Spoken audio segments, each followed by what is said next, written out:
欢迎来到热点新闻频道，请订阅并关注以获取最新资讯。央视8套大营逍遥谭松韵，逗乐侯明昊仙侠不虐练成爆款。开篇悬念抛出，一部被央视8套点名播出的古装奇幻剧，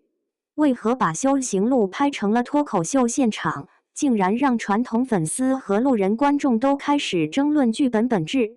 官宣画面亮相后，主要冲突来自2位主演的化学反应。谭松韵饰演的逍遥，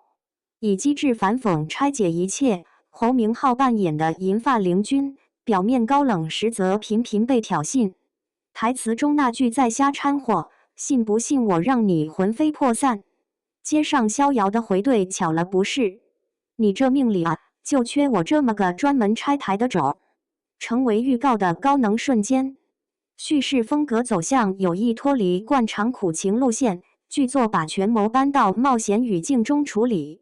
半灵血脉的身份焦虑以日常互动形式呈现，情绪既有轻松的互怼，也保留了角色内里的挣扎，观感因此更贴近现代观众的体验。制作团队是这出戏的另一个看点，徐纪周担任导演，九路飞香参与编剧。美术设计借鉴敦煌元素，蟠桃会场景以壁画色彩为灵感打造，镜头与色彩处理让画面既古朴又具现代感。九重天的空间感利用光效与层次制造了强烈沉浸感。角色弧线中，红叶从复仇工具人逐步走向释怀，这种成长线减少对单一情感的依赖，带来更立体的人物体量。此设定对比以往以恋情或宿命束缚为主的仙侠人物，呈现出不同的观剧满足感。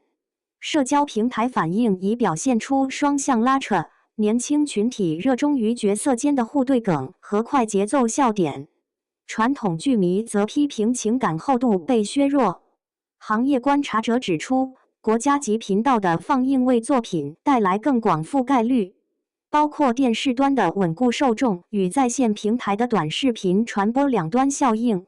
关于受众数据方面，传播效应体现在话题传播速度上，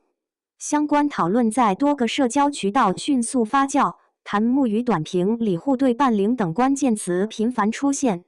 反映出观众对新鲜叙事模式的及时反馈与参与感。存在的争议不可忽视，部分评论指向节奏把控与情感层次，若笑点占比过高，深度戏码可能被压缩。支持者则认为轻幽默是拉近门槛的有效方式，能够把修仙观众拓展到更广泛的人群。从行业角度评估，这类走心又不乏轻松元素的作品具备成为黑马的潜力，但能否稳固评议口碑取决于后续剧情对人物心路的持续投入和制作维持的稳定性。央视平台的背书带来信任门槛，剧情内容需兼顾审美与伦理尺度。幕后花絮显示，设置过程中在场景布置与道具细节上投入明显。服化道团队尝试将敦煌纹样与现代图形语言结合，目标是形成可识别的美学标签，便于后续商业周边开发与视觉记忆点传播。这部由央视8套推向主流视野的作品，以解构性的幽默与传统仙侠元素融合，完成一次有益的叙事实验。接下来值得关注的是收视与口碑是否共振，是否会带动更多同类尝试，以及对古装奇幻类型叙事范式的长期影响。